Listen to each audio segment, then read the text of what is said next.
Most of you in this classroom probably are not sure about who I am or what my accomplishments were in life, but I guarantee you if you were to ask your parents and bring up my name, they would know in an instant. Well, I am Grace Kelly, and the reason why most of you most likely don't know me is because I did not spend most of my life in the United States. Most of it was spent in the small country Monaco, which is located near France. However, I was born in Philadelphia on November 11th in 1929. I was born to my parents, Margaret Kelly and Jack Kelly. My father had a very successful career. He was a multimillionaire. He owned a multimillionaire business, the Kelly for Bricks, which he inherited, and he was also an Olympic athlete. He went to the Olympics 3 times, and each time he won a gold medal. He went for the sport sculling, which is more commonly today known as rowing. I had 2 older sisters, Elizabeth and Stephanie, and a younger brother, John Kelly. My brother John followed more in the footsteps of my father because he as well went to the Olympics 3 times in the same sport. I, however, took a different path. In 1947, I applied to the first college, Bennington College, which was a liberal arts school in Vermont. However, sadly, I was rejected from this college. Instead of sulking in disappointment, I decided that I would pursue my dreams in becoming an actress. In the same year, I applied for the American Academy of Dramatic Arts in New York, and I was accepted here. I began modeling at this time, and I was attending the academy. I graduated in 1948, and I was expecting all these huge offers from Broadway and very big films. However, I was offered nothing.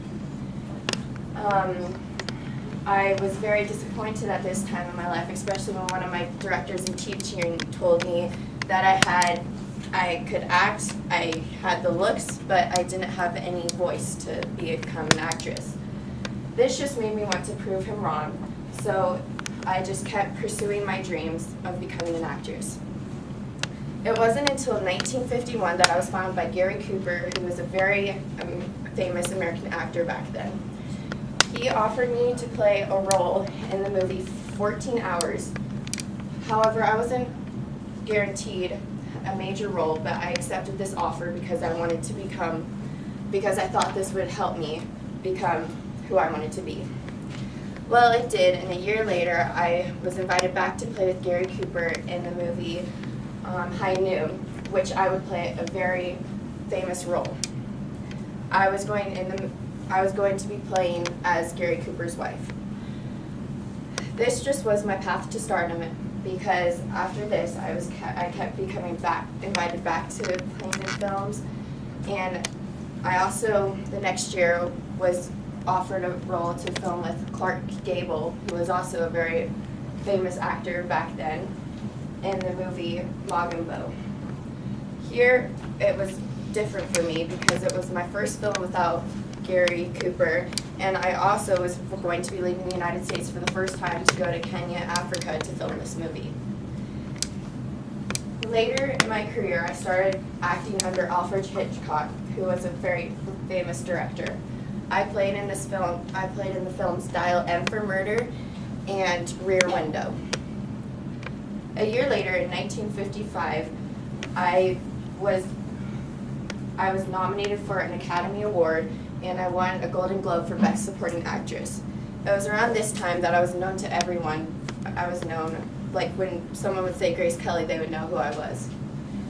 I was also America's most famous actress at this moment in my career. I was put on the United States Delegation Committee, and we were to travel to a festival in France. And while here, during a photo shoot, I met Prince Rainier III of Monaco.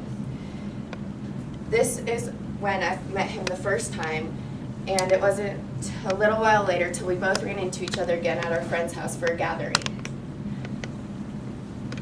Within the next 4 days, he proposed to me, and I said yes, and I accepted yet a ring, him as my husband, and the position to be the Princess of Monaco, where I would be leaving my country to go to another. On April 19th in 1956, only a year later, my wedding took place. But my wedding was different than most people's weddings because I was still under contract with the MGM saying that that my wedding would have to be filmed as a film to increase my fame. So that happened, and it was filmed. A year later, I decided that since I would be leaving the United States and becoming a princess, that I would have to quit my acting career to fulfill my duties as the Princess of Monaco. While I was princess, I had 3 children.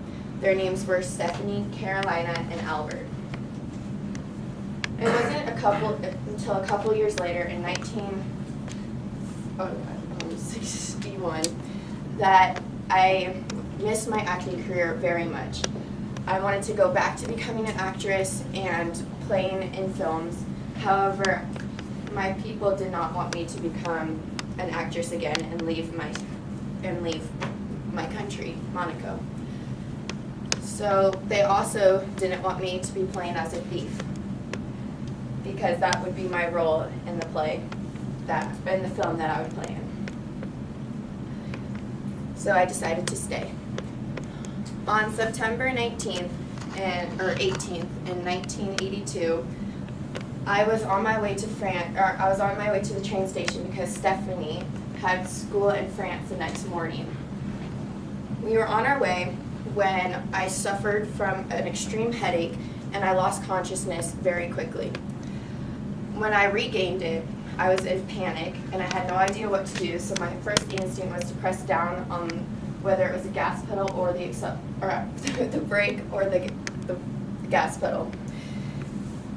Well, either way, I plummeted off of the cliff with my daughter Stephanie in the passenger seat. I was put immediately into a coma. However, Stephanie only suffered from extreme shock. The next day, on September 19th in 1982, I passed away from a cerebral hemorrhage and that caused my death. The people of Monaco loved me as their princess, and in America I was mostly known for my looks in my acting career. And I would have loved to live longer so I could have seen my children grow up. However, it didn't end that way for me.